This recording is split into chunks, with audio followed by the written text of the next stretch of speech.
Good morning student. आज हम इस सेशन में फिक्टिटियस एसेट्स को पढ़ने जा रहे हैं। फिक्टिटियस एसेट्स क्या है? कल हमने current assets, non current assets पढ़ी थी, उसके बाद हमने लिक्विड एसेट को पढ़ा था। आज एक फिक्टिटियस एसेट के बारे में पढ़ने जा रहे हैं। Fictitious assets are prepaid expenses और past losses that appears on balance sheet as assets. ये एक ऐसे एक्सपेंसेस हैं जो हमारे पास्ट में कुछ हुए हैं, लॉसेस हुए हैं, ये प्रीपेड एक्सपेंस हो सकते हैं जो बैलेंस शीट में लिखे जाते हैं, but they don't have any real value you can sell. इनके कोई वास्तव में कोई मूल्य नहीं होता, उसे आप सेल नहीं कर सकते। नॉर्मल एसेट्स को आपने जैसे बिल्डिंग या मशीनरी है, उनको सेल कर सकते हो, इनको आपको सेल नहीं कर सकते। इनका बेनिफिट आपको फ्यूचर के पीरियड में मिलेगा, तभी तो लिखा गया है think of them as cost spread over future period. इनकी जो भी कॉस्ट होगी वो फ्यूचर के पीरियड में आपने उसको लगाया जाता है। क्या इनका बेनिफिट हमें एक साल एक वक्त नहीं मिलता, इनका बेनिफिट लॉन्ग पीरियड में मिलता है। तो ऐसे कौन कौन से ये एक्सपेंसेस हैं? पहले हमारे पास आता है प्रीलिमिनरी एक्सपेंसेस।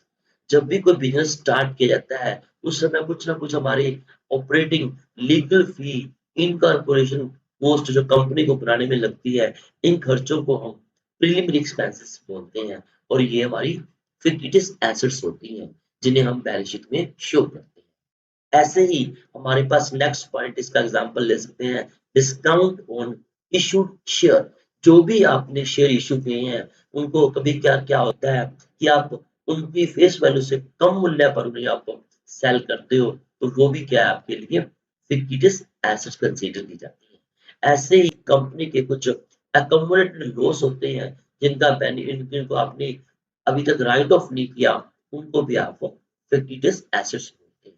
तो ये एसेट्स जिनका हमें लॉन्ग पीरियड में बेनिफिट मिलेगा, इनको हम सेल नहीं कर सकते, इनकी कोई रियल वैल्यू नहीं है। ठीक है, तो ये भी हमारी एक तरह की बैलेंस शीट में शो करना पड़ता है। हाँ जी, इसके बाद हमारे पास नेक्स्ट पॉइंट आता है लायबिलिटीज क्या है। Liabilities are obligation. आपने यहाँ पर डेफिनेशन में मैं आपको बता रहा हूँ, देखो ध्यान से। लायबिलिटी बिजनेस कॉन्टेक्स्ट में क्या है? These are the financial obligations that a company or business owes to others, जो कंपनी ने दूसरे को देनी है। and these obligation can be due now now as current liability and non current liability। इसे आप करंट लायबिलिटी भी हो सकती है आपकी, और नॉन करंट लायबिलिटी भी हो सकती है। ये टाइम बेस पर डिपेंड करती है। जैसे स्टूडेंट हमने पढ़ा था कि एसेट्स इक्वल टू क्या होती है? लायबिलिटीज होती है। एसेट्स यहाँ पर आपको ध्यान हुआ, मैं आपको हमने बताया था आपको कैपिटल प्लस अदर लायबिलिटीज, यही हमने डिस्कस किया था, वही चीज हम यहाँ पर लिख रहे हैं। देखो ध्यान से, यहाँ पर लायबिलिटी को अगर अपने अदर लायबिलिटी को फाइंड आउट करना हो तो क्या होगा? इस एसेट्स में से कैपिटल लेस कर दिया जाए। अगर हम यूं लिख दें assets minus capital equal to liability, other liability, एक ही बात। यही इक्वेशन यहाँ पर मिली है, तो हमें सिर्फ यही इक्वेशन याद रखनी है। इसी से आपसे, अगर आपके पास एसेट्स नहीं दिखाई दे रही, आपको capital plus other liability add कर दो, यू विल फाइंड एसेट्स। और अगर आपको इनमें से कैपिटल अदर लायबिलिटी नहीं मिल रही, तो आप एसेट में से इनमें से कोई ना कोई टर्म तो आपके पास होगी, तो आप उसे लेस करके नेक्स्ट टर्म फाइंड आउट कर सकते हैं। और हमारी लायबिलिटीज को हमने किस प्रकार से बांटा जा सकता है? बेसिकली इसे हमने दो पार्ट में बांटा है, एक इंटरनल लायबिलिटी, एक एक्सटर्नल लायबिलिटी। इंटरनल लायबिलिटी कौन सी होती है? सवाल ये है। इंटरनल लायबिलिटी वो लायबिलिटी है जो बिजनेस के, आप कहते हैं, इनर फैक्टर को शो कर रही है। जैसे यहाँ पर लिखा हुआ है मनी और टू द कंपनीज ओनर, जो पैसा कंपनी के ओनर को देना है, बिजनेस के ओनर को देना है, जैसे कैपिटल, तो वो इंटरनल लायबिलिटी है। ठीक है, यहाँ पर कंपनी के कॉन्टेक्स्ट में बताया गया है, वो जैसे share capital internal liability consider करते हैं, वैसे ही एक सोल ट्रेड में क्या होता है? कैपिटल क्या है? फिर इंटरनल लायबिलिटी। और जो पैसा बाहर किसी से आपने उधार लिया हो, जैसे मनी ऑन टू और to parties outside the company, जो बाहर किसी व्यक्ति को देना है आपने पैसा, जैसे किसी से आपने लोन लिया है, ठीक है, आपने गवर्नमेंट को टैक्स देना है, सैलरी देनी है, सैलरी अभी तक दी नहीं, सैलरी पेबल है, अकाउंट पेबल है, तो ये सारे क्या है, एक्सटर्नल। तो इन्हें हमने दो भागों में बांट दिया, इंटरनल और एक्सटर्नल। और अगर आप इन्हें लिक्विडिटी के हिसाब से देखा जाए तो ये टाइम बेस पे देखो कि क्या बनेगा, टाइम बेस के हिसाब से देख लिया जाए तो क्या है, करंट लायबिलिटी और नॉन करंट लायबिलिटी। जैसे आपने एसेट्स को डिफाइन किया था, नॉन करंट एसेट्स और करंट एसेट्स, यहाँ पर भी वही है कि आपने इसे करंट लायबिलिटी और नॉन करंट लायबिलिटी में बांट। वहां पर बोला था आपने कि करंट एसेट्स क्या है, जिनको एक साल के अंदर कैश में बदला जा सके।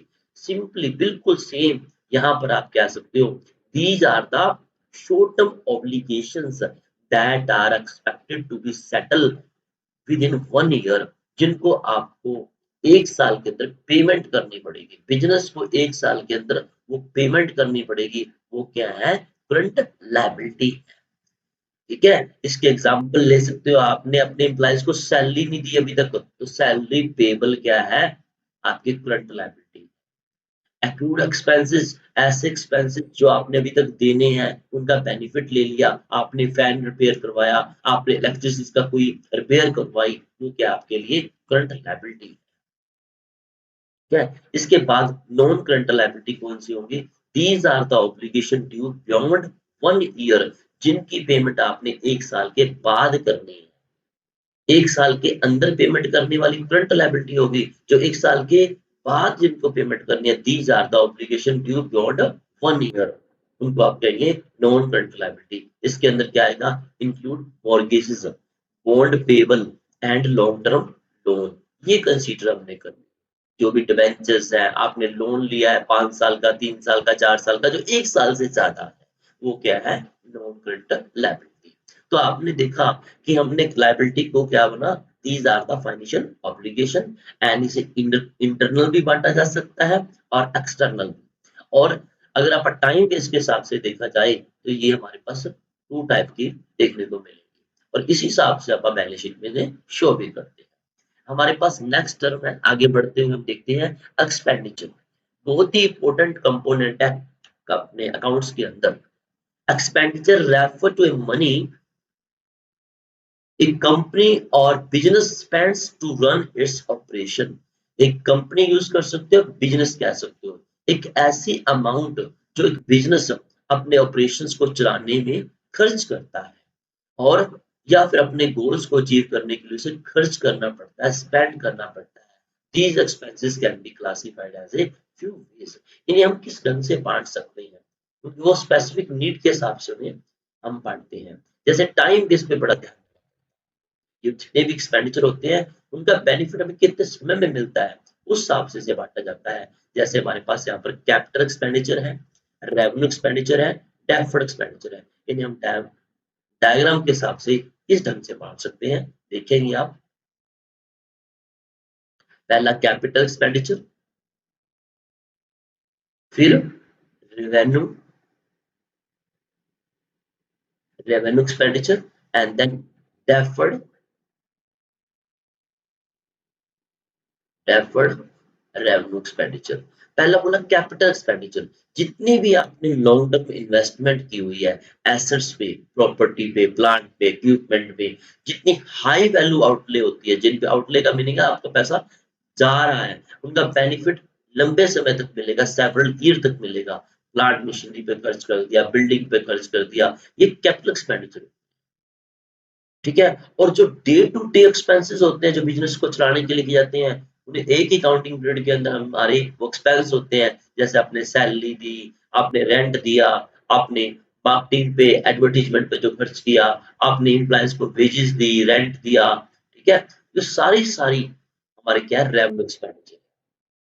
और इन दोनों को मैं थोड़ा सा अलग तरीके से आपको ये भी बताना चाहूंगा कि कैपिटल एक्सपेंडिचर वास्तव में होता क्या है। ठीक है, अभी तो हमने ये बोला इसका एग्जांपल में कि ये एक इन्वेस्टमेंट लॉन्ग टर्म इन्वेस्टमेंट है आपकी। इसे आप ये कह सकते हैं, ऐसे एक्सपेंस जो आपकी अर्निंग कैपेसिटी को बढ़ाते हैं। क्या करते हैं, आपकी अर्निंग कैपेसिटी को बढ़ाते हैं। ठीक है, यहाँ पर मैं कैपेसिटी वर्ड यूज करता हूँ, 1 मिनट। हाँ जी, अर्निंग कैपेसिटी को बढ़ाते हैं। जैसे आपके पास एक फोटोस्टेट की मशीन है, छोटी मशीन है, आपने उसे हाईटेक में मशीन को परचेज कर लिया। पहले वो सिंगल पेज को निकाल रही थी, प्रोड्यूस कर रही थी, अब वो क्या कर रही है, एक बुक तक प्रिंट कर रही है। उससे आपकी कैपेसिटी बढ़ जाएगी, आप कोई और काम कर सकते हो क्योंकि ऑटोमेटिक सिस्टम पे। तो इससे क्या हुआ, आपकी अर्निंग कैपेसिटी में वृद्धि हुई। और रेवेन्यू एक्सपेंडिचर क्या होते हैं, इस अर्निंग कैपेसिटी को मेंटेन करने में हेल्प करते हैं। जैसे आपने इलेक्ट्रिसिटी बिल पेड किया, आपने उसे ऑपरेटर रखा हुआ है, तो ये क्या हुआ, आपके रेवेन्यू एक्सपेंडिचर। तो आप यूं कह सकते हैं, capital expenditure are those expenditure which increase the earning capacity। इससे क्या होती है, अर्निंग कैपेसिटी इंक्रीज होती है।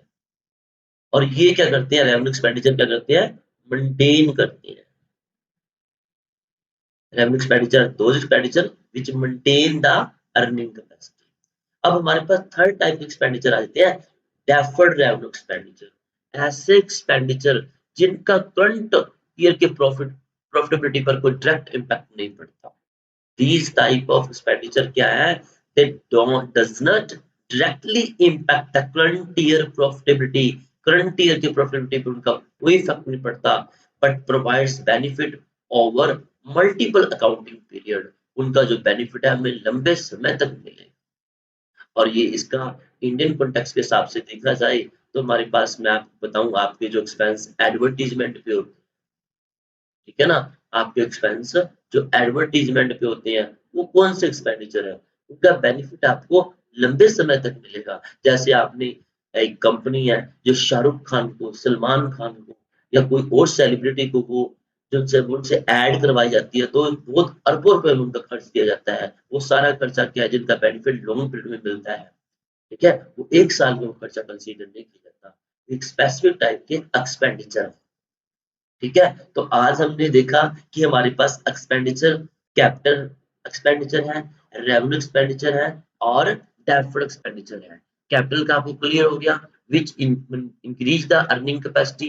रेवेन्यू एक्सपेंडिचर आपको क्लियर हो गया, विच मेंटेन द अर्निंग कैपेसिटी। और डेफर्ड एक्सपेंडिचर क्या हो गया, जिनका करंट ईयर के प्रॉफिटेबिलिटी पर डायरेक्ट इम्पैक्ट ना पड़ के जिनका बेनिफिट हमें लॉन्ग पीरियड में मिलेगा।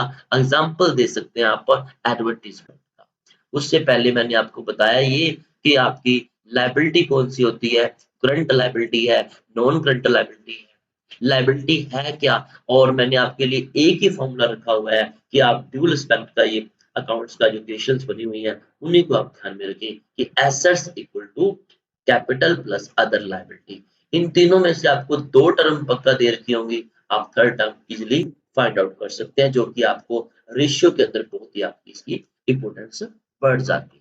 आई थिंक आपको ये चीजें समझ आ रही होंगी। इसी को आगे बढ़ाते हुए हम अकाउंटिंग प्रिंसिपल को डिस्कस करेंगे और कुछ और टर्मिनोलॉजी भी डिस्कस करेंगे। Thank you. और मैं आपको एक बात और भी कहूंगा कि आप इस वीडियो को जितना ज्यादा शेयर करेंगे, ताकि हमारे इंडियन के जो यंग जनरेशन जिन्होंने अभी कॉमर्स की स्ट्रीम को चूज किया है, उनके लिए बेनिफिट हो सके।